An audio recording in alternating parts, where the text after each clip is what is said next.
What's up, everybody? Welcome back. So let's do this. We have Unit 2 now. We're moving on to, so we're kind of moving away from the foundations, how everything was started, to actually now what the implementation is across the board. So we know where to go, McLeodclass.com. Go ahead and open these. Today we're going to be looking at topics 2.1 through 2.3 and so forth. At the end of the week, we will do the mock test number 2. Kudos to those that did mock test number 1. You can also watch the video before about feedback, kind of get a wrap on that, what you need to on that. First thing, let's go ahead and click on the interactions amongst branches of government, and it takes us to here, and it did say let's start on page 58, if we will. So there we go. Cool. We're going to go down. We'll look at this. So again, unit at a glance. In general, we're kind of looking at Congress in general today. Then we'll move on to the presidency. We'll move on to Supreme Courts. We'll kind of see how it's all one big bureaucracy working together at that point. And down to today. Here we go. So before we do that, though, we do want to make sure that you do have access to the YouTube review videos. So go ahead and click on that link, and it will take you here. So I would highly recommend watching Carrie Lamanna at your own pace in this one. As you can see, a lot of the videos are very, very short. They're not very long. They're a nice, quick recap, 15, 20 minutes top each day, and then you spend 10, 15 minutes on top of that. You're golden for the mock trial, for the mock testing. Plus, you're even better for the real test on May 11th. So I would definitely watch it. Good friend of mine, really enjoy him, and I just think he's very eloquent in how he says stuff. So let's roll with it as we go forward. Do also open up the Unit 2 study guide diagram. So we have changed it a little bit. You're more than welcome to add to this because it's not just me building it. It's really you and your knowledge. We are going to follow the same structure though as before, where we do put blue is important, green is note, yellowish is concept, this salmon is evidence or an event, and then the question. So we really want to look at kind of inquiry-based learning in asking questions about the stuff to get a bigger connection as we go forward and we look at different things. So let's go ahead and put this side by side here if we can real quick so we can see this in conjunction with each other. There we go. Awesome. Okay. There we go. My apology. I'm just going to shrink it down. Why not? That way we can make it a little bigger. We can see things easier for us. There we go. We can see all the stuff we need. Last one. All right, we're golden here. Now let me just increase a little bit. Cool. There we go. Thank you for being patient with me. Tech is not always fun sometimes. You know that.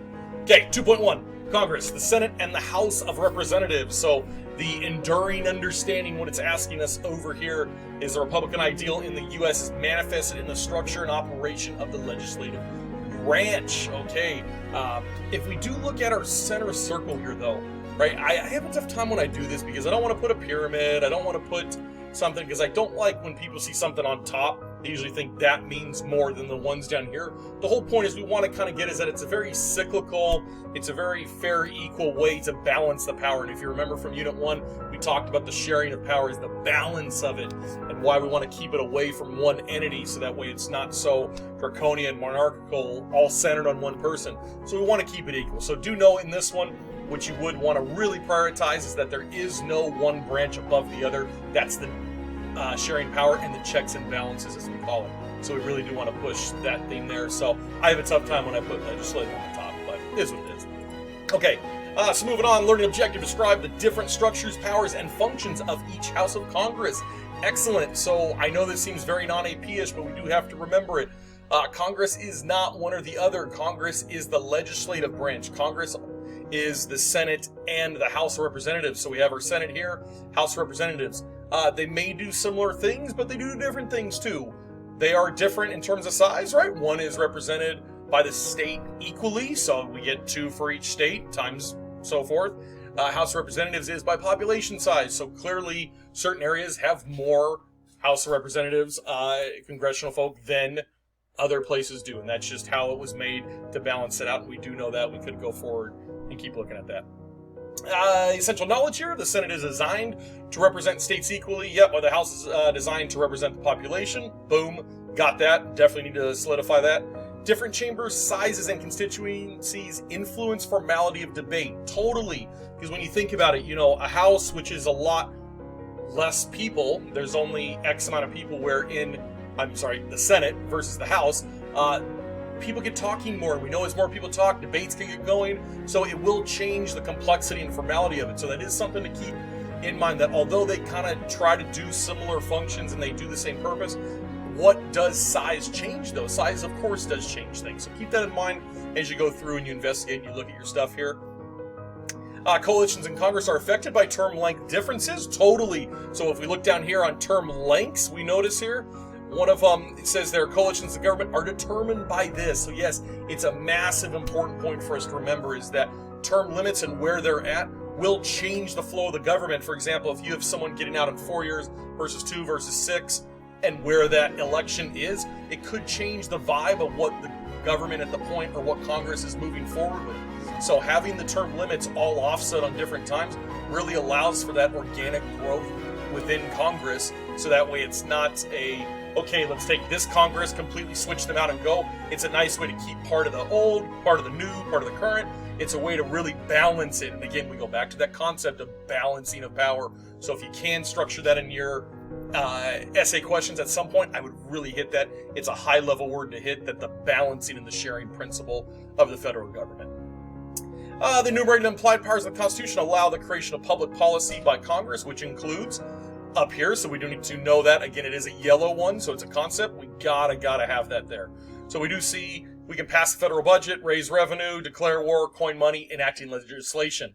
Enacting legislation, the reason I put it in blue there is there's really kind of 3 different areas where legislation comes from. The first one is economical, so we do see that. Second one is environmental. The third one is societal or social. So these are kind of where legislation's at in that one. We don't put political there because it's not good to have legislation about politics usually, but of course, Congress does do legislation around actual political events. However, these are the 3 big areas that you would want to focus on of what they do. So these come with their enumerated and implied powers in there. We do talk about generating the budget later, and there's a difference between mandatory spending and discretionary spending. So discretionary spending is really kind of, you think about needs and wants if we go back to that. Mandatory spending is I have to, it's welfare, stuff like that. Discretionary spending could be anything that we don't need per se, but it is there. That's a good way to think about it. I would want you to think about, though, how do we deal with budget decisions in Congress? If you think about it, if one's, our wants and our needs, at what point does needs, get thrown or yes? And it really comes down to budget revenue, right? As more tax revenue increases, we technically can have more discretionary spending, or we have budget cuts, which then help us to fund things. So this balancing the budget that Congress does is a very tricky thing. So I would want you to know that going forward in your review, that budgeting is not so nice and neat and pretty, which is why we have such massive budgets each year when we look at that and so forth as we go on.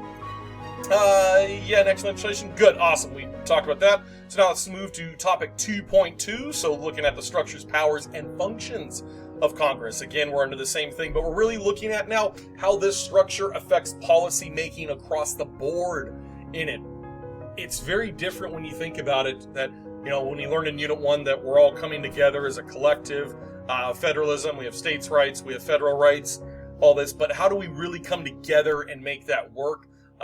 We don't have every individual go to Washington, D.C. and state their case. So there is a way to do it, but there's also a process within that. So if we go down and we look at here, the different structures, powers, and functions of the Senate and the House do affect the policymaking process. Absolutely they do.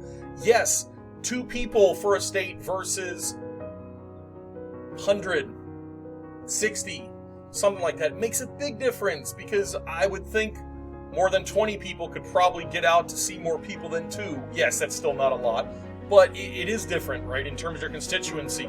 So your actual House representative, your person there, you can theoretically see them more than probably your state senator. And that's just the way it is in that one. But how does that makeup affect the policy-making process? And that's something I think we don't really wrestle with enough that we probably should wrestle with at that point. Both chambers rely on committee to conduct hearings and debate bills on different constitutional responsibilities of the House and Senate and the policy-making process. Okay, so what we're talking about there is that we know we have our houses, we have our Senate, we have our House, and we do business there, we do votes, but there is an importance and a precedence put on committees and how important committees are in terms of that policy decision-making process. So at some point, one of your pieces of evidence you might want to look at is a standing committee currently today, and find some evidence of what you're looking for and cite that in it, because committees, although they're not everything, they do a lot of the groundwork for Congress in general, so it is a very important thing at that point. We know here, if we go through, there are different roles, so we do know that it talks about. So within it, we have the Speaker of the House, President of the Senate, we have party leadership, and we also have committees. So you do want to know that within Congress, it's not just you being a senator or a representative. It's you actually having roles. Are you Speaker? Are you in the party leadership, right? What are you? That really speaks volumes on things in terms of how decisions are made completely at that point. We do have different things, so I didn't put everything here. Obviously, there's way more for you, but you do want to know that the House does certain things that the Senate doesn't. So, for example, here, the Senate ratifies treaties and confirmation rolls. The House does not, right? So that's one of those things that you would want to look at, and I would definitely cite, if this is a question you come up with, you might want to cite currently what we had happen with the impeachment process of President Trump right now, is that the House technically did impeach, and then it went to the Senate for confirmation. Obviously, the Senate didn't confirm it, so impeachment is wiped out. Very much happened with President Clinton, too. The House impeached, the Senate did not at that point. So, we got to really put that evidence in there, that stuff that you can add in that shows that level of mastery of one in your feedback stuff. 2.3, if we go down here to congressional behavior now. So we're looking at really how does the behavior influence everything, and what is it influenced by? Because obviously if it's a whole process, we know that. What does change behavior of congressional folk? If we look at it, we do see elections do it. We see partisanship and divided government. Those are kind of the three big areas that does divide the behavioral change in that one. We did put some examples here for you to look at, to go ahead and I will run down the next couple days. I'll kind of put that in and highlight it more. But again, that whole precedence of evidence, evidence, evidence, we want to be able to back up our claims and our reasoning with an evidentiary support of some sort. So these are great recommendations for you to be able to use in that one. But you think about it, how can congressional behavior change when you have Republican and Democratic parties? I start asking the I wonder question. I wonder if we had more political parties, would that change congressional behavior? Because it's not just us versus them, it's everyone together in many small parties. So I wonder if our founding principles and our, we start with Federalists, Anti-Federalists, and we kind of move forward with Whigs, whatnot. The whole point concept of parties, of big parties, two-party system, does that really shape America, and how is it affected even today with behaviors? So it's just an I wonder question at that point. We do come down here, though, and we do see there are a lot of roles not a lot of roles, a lot of tools that can be used inside Congress. And we look here, we got pork barrel legislation, earmarking, filibuster, log rolling, gerrymandering, redistricting. Do know these. These are great terms to put in for your knowledge there. Like, for example, earmarking. Speaker Pelosi is famous. She's known as the earmark queen in San Francisco, where she would always put stuff in bills that have nothing to do with the Golden Gate Bridge, and she would put earmarks there to get it painted. And it's basically dumping a little piece of legislation that has nothing to do with the title of the bill and putting it in because the bill is so big, no one's going to notice that, and it's a nice way to put in $5 million here and whatnot. So earmarking is an effective tool. It's not necessarily kosher. It's not something you probably should do, but many congressional individuals do use it, and we're trying to throttle back on that. You shouldn't earmark. It's bad. Redistricting, gerrymandering, those are things, right, that you would really want to know. Log rolling, again, these are examples of it, evidence you could support at that point. So I would look at that because these are general tools for how things have been done in Congress for quite a while now. And if we go down, I think that is it on that one, except I think I put something here. Elections, yeah, I do like finishing off with this, though. It says the blue one here, need for negotiation and compromise continuously due to ideological gridlock. So I think that's one of those things we have to make that connection from Unit 1, if you will. That, remember, we talked about federalism, and we talked about how important compromise was. Articles of Confederation was very weak. Constitution came about. Constitution wasn't perfect, we know that, but it was a great way to bring things together and to compromise moving forward. So it's really this ideological difference on how do we make sure that even though we're different, we can still come together under one consensus. And I think that's something you really need to think about going forward, is that we always think that America makes unilateral decisions. We make things for the best of everyone, but reality is someone's a part of the minority. And even in the majority, someone may not be totally in the majority. They just might be a little bit in it. So how are we really servicing everyone, even though we're all different at that point? So really, when you're wrestling with some of the questions, I would want you to think about that to begin with as we go with things. But that's it on Congress. Congress is very straightforward, very simple. I would want you to look at this, though. Make sure you know that evidence stuff. And again, I feel like I'm beating a dead horse, and you're like, dude, just stop. I got it covered. I know. I just want to remind you, please, please, please, evidence matters. You have to have your claim and thesis first, but we got to have evidence to back up that reasoning, that rationale, what we're saying, because that does help us see how much we really know and so forth. Good stuff. If you need anything else, let me know. But tomorrow we'll be on to the executive branch and looking at the president. So remember, train for 30 minutes a day. If you do that, watch Kerry Lamanna's videos, watch all 3 of them. Do that first, then go spend 10, 15 minutes looking at this, thinking about it. Now you're done for the day. Wait till tomorrow review. By the time May 11th hits, you will be perfect. Okay? All right, guys, get out of here. Go study. Be smart. Train for 5. Hashtag that.